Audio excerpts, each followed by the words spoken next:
Well, in the pill. You were correct. In the pill. Just going to see what he could do there, kind of looking around, wondering what on earth he might do here as our Imagine solo. you can close the pill.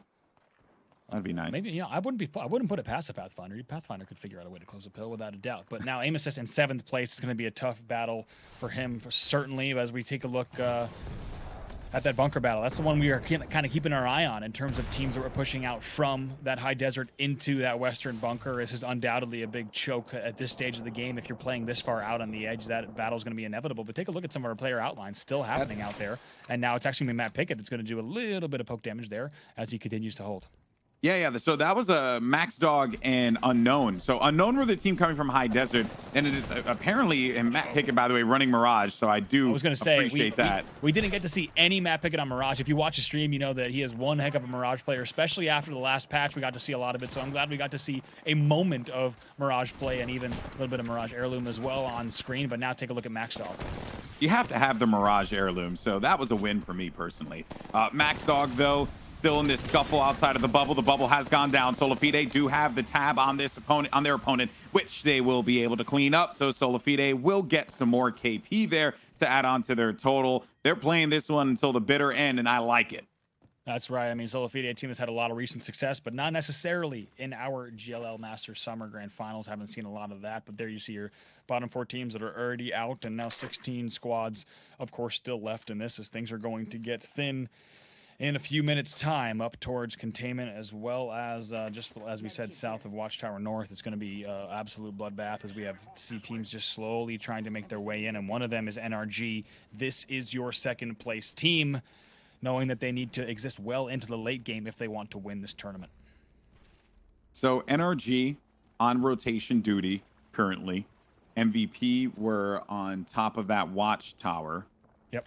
Which they will still be okay around there, if I'm correct. I haven't seen the overall map, Rob, but I think they'll be fine. Now, NRG, I am a little concerned for coming from behind. This isn't the best spot for them to be.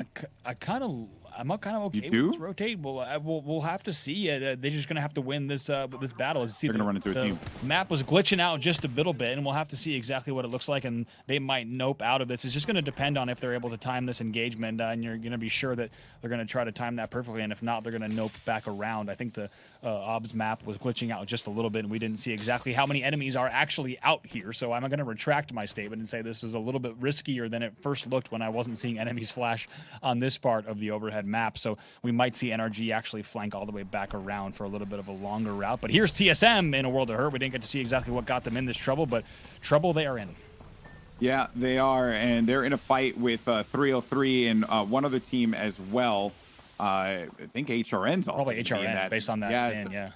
Yeah. So HRN were in the scuffle. So this has been well, actually, no. Wraith One Tricks were involved as well. So HRN, Wraith One Tricks, TSM, and 303 were all fighting one another at that point in time. Because I saw a few downs going for Zenial over toward TSM, and then TSM were dealing with 303. So there was just so much activity taking place here. Now, ISMP, Ice Shining, Muffins, and Protectful will stay inside of this hut. Ziploc bags looking southern side, and NRG was in that direction, but that is by the bunker as well. So they'll move their way underneath here. Yeah, this is a team that was coming from High Desert, and they've actually made their way to Connector. There's another team that's still making that High Desert run across Oasis, probably going in through Pit. This is who Ziploc Bags is engaging, so they're going to know that a team's going all the way up through Pit. Now, that team that gets into Pit has a tough choice ahead of them. They're going to have to either try to take this fight. It's right here on your screen now. It's going to be New-Brainers, and I don't think they don't have the time to go through Pit, so they're going to have to try to take this fight. Yeah, their options are going to be rather limited. They're just tucked away inside of here. They will be able to move and just hold on for right now. We'll see where this pull is going to happen next. NRG bail out. There was a fight, or I should say they were outside of the safe zone here, but they will manage to get through to this next building here by the river center. Oh, presently. boy. They are getting pressured from up above, though. This is dangerous territory for them to be in now, Brav. Terrible there. Not aware there might have been a team on that height. Otherwise, they might have changed the route that they took. But here it is, Team Superior. But actually, Team Superior going to go back up. Prod looks like he was doing a little bit of scouting. He's going to come back up with his team. So That explains why we saw NRG make the move. They did not see anyone on that roof, so instead, Prodigy Ace is playing super conservative, doesn't even try to take any damage there, get a possible opener. Instead, he just queues right back up to his team who's going to hold this. From Team Superior, it's a good decision because keep in mind, Team Superior here in 4th with 109, they can absolutely break into the top 3 if they also play well into the late game and put a bunch of points on the board. Exactly. I was going to say just that. Team Superior against NRG of all teams, that will be so horrible for NRG if they end up falling in this fight here against Superior, which could very well happen because they're going to have to make their way up through this area. Now, we're getting to the final moments, Bravo, or not the final moments, I should say, but rather the circle is just going to continue to get smaller and smaller. And there's no space for them to work with, and it seems we have a rat in the water presently. We do. We got a solo. I got a poem, but this action's been too great. I don't want to jump into it just in case we miss any action. I'm going to focus everything on the action right now.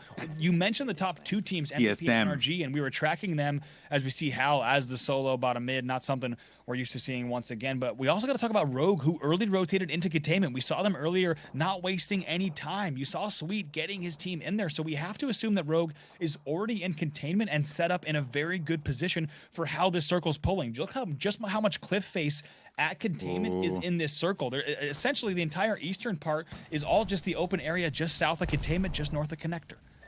Brav NRG are in a sticky position. They have to play the low ground and inside of the water. Their options so limited. And the zone is going to be closing. Here we go. They're sending nades out. Their only option is to play inside of the river. This is going to be massive for MVP if NRG die right here. And it'll also be really big for Superior as well, who are currently going to be sitting in 4th place. Now, they're going to be tracking this one. Activity happening over to their left, but they're not going to be too concerned about that right now. They're worried about these guys who are going to be down low. Nathan does go down, and Rocker dies to the ring. So only one player left alive for NRG. It could be doomsday for them. No. Rexus is out. Oh, the humanity. NRG are out of this matchup here, and now it's wide open for Rogue and MVP to try and overtake. A battle takes place presently here. Solafide, by the way, no one's trying to stop them from trying to climb up onto this leaderboard. They do not want to be stuck in the position where they are, and they're getting even more KP. Superior can have this position, Bravo, on the outskirts, but they will continue to get shot. Still alive, Rogue, the full might of their roster, as well as MVP will be alive here, and Superior, your top 4 teams, but NRG have been eliminated. That's right. 3 out of your 4 top 4 still in this game. Like you said, Solafide doing pretty well here. They're playing just off of connector. And, players are going to be really familiar with this in terms of the team that has that height that's just to the building that is all the way at the highest part that we were seeing Team Superior play at. Now you have teams playing connector, and Rogue is still going to be one of the teams that's in containment as... This is the rattiest of rats. Look at this. Oh, it's stupendous. It's mercy only from New Brainers there, and... he's going to try to play this one out with 10 squads left, and keep in mind, New Brainers in 9th right now, so this won't be a huge difference maker, but I'm very curious to see how the story unfolds in the flatbed of that truck. But MVP actually on the central tower at containment. We'll see how they play this. Lots of pressure is coming in here. They need to be careful because they're susceptible to nades, of course. No Watt in that comp. And now as we go back over to the Rogue side and see how they'll play this. So this is great for Rogue because everyone's looking up at where MVP is right now. They have no choice but to try and abandon the position. They're going to go right in for the fight, but this time it actually could be Rogue that comes out on top of this battle here. Dropped is going to be very low. He drops down low. Now it's going to just try and battery up. Snipe Down gets a kill on the Madness, and he sees it on the feed. He knows that they're going up against MVP, which is going to be massive for them here. Another kill coming in hot with the Devotion. Snipe Down locks in on his opponent. He drops down low as well. Metro off screen, by the way, do die as Solafide. They're going to be out, but right now our attention is going to be focused here. That's it. MVP out. MVP's out. MVP's out. This is an opportunity for Rogue to take first place, Bravo. What a turn of events. Oh my gosh, I have chills for the second time during our Grand Finals Day 2 here because this, like you said, it is Rogue's tournament to win. Here as we go back downstairs with Muffins, Shiny, and Protectful also trying to win this battle as well. Hal still appearing in the kill feed as well. But you have to think Rogue is up top. They know what just happened in the feed. They saw NRG go out. They know the deficit that Superior has. It is all up to Rogue to see if they can win this tournament. MVP will wait in the wings. Yeah, now Rogue can't make any foolish decisions here. There is what they need to do is obviously get a little bit more KP. There's not going to be all that much available to them right now. You have only 2 teams that have 3 players besides Rogue. That's iShiny, Muffins, and Protectful, and I believe there was just one more squad there. Hal's going to be tagged up. He just has to go inside of this open box here and hide it out for the moment. I can't believe that Hal still was getting some KP while this was going on. Now, Rogue gets the kill here. That's another point on the board for them and one step closer to winning this event. Their hearts are pounding without a doubt. Like you said, I mean, it's nothing secured because they were down by 10 right now. You don't know exactly how many KP MVP might have gotten through this game, but there's no time for them to be doing that mental math. They just need to hold this height like they've been doing. But take a look here at Prodigy Aces as well, surrounded. He's a solo, going to try to sneak in as well for the side of Team Superior. But now TPH still with 3 players up on purple armor as well as we look at our final 6 squads. So according to the numbers as it stands, Rogue has 127 points, right? This is not obviously counting what they have right now, what they've already gained. MVP had 137 points. So the math is 10 points is what separates these teams. Get a placement point, guess what? 12 points for you. And you get the win if they manage to get the win. They also have a decent amount of KP here as well. MVP's out, NRG's out. Superior just has 1 player left alive. And all the teams that are going to be left here in this final battle really don't play a factor into the end results of this competition. Rogue are going to be the team, and they have this whole area locked down. But now you actually are getting pressured from the crypto, which is something they were certainly not going to be expecting here at the final moments. Now, Hal finally cleaned up. Hal's out. I believe the Superior solo is out as well. That brings us to our final 4, but I love what I saw from Snipedown as soon as that EMP hits, right? The second ult is down. Fences go back up right away. They are set up exactly where they were and how they were looking here as we have our final 4 squads. Once again, all eyes are on Rogue on height. iShiny, Muffins, and Protectful in 18th place, but can ruin Rogue's chances here if things don't go in their favor. But he's holding on to this portal and waiting for the moment to push. There are not a lot of opportunities here for iShiny, Muffins, and Protectful, but you best believe they're going to do the best that they can with it.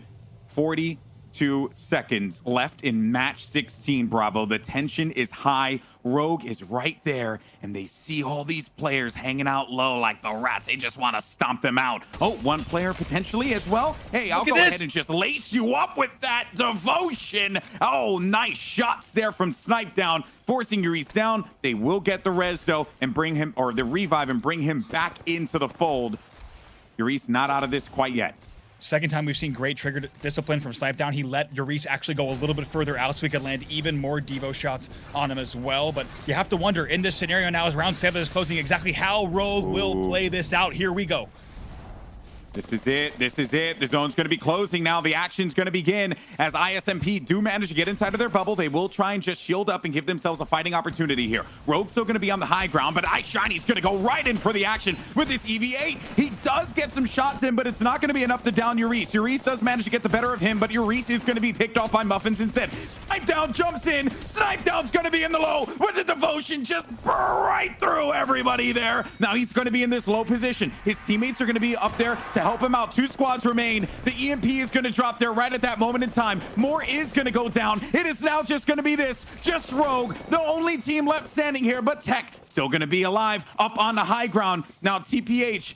So this is the thing. They have given up the high ground position, but they do get down, and they're just going to survive this for as long as they can. TPH, they are going to win the final game, but was it enough for Rogue to walk away as the winners of the GLL Masters Summer Grand Finals? Absolute carnage, as you saw Snipedown drop down with the Devo, and he was punishing with it the whole game. In the end, like you said, it will be TPH that gets the win there, as they're able to get onto that rooftop and just live just a little bit longer than we saw Snipedown do. But my God, the question was just how Rogue would play that, if they would simply just try to get in at the last minute. And you saw Snipedown just jumping in with that Devo to try to get as many KP as they could, certainly also trying to get that first place as well.